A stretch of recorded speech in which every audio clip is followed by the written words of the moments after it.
With the best protection against drones is to stay hidden. With limited option out on the battlefield, it could become obvious where you will hide, but also make an escape harder once spotted, making the hiding space into a worse position as it limits your movements.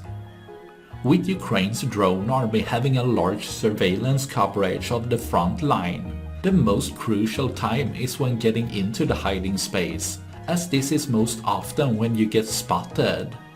But Ukraine's drones also check at many preferable positions, surprising a lot of Russian soldiers, leaving less for tomorrow.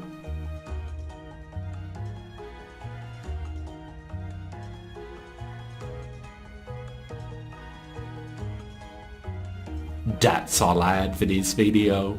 Please like and subscribe for more. Thanks for watching. Bye.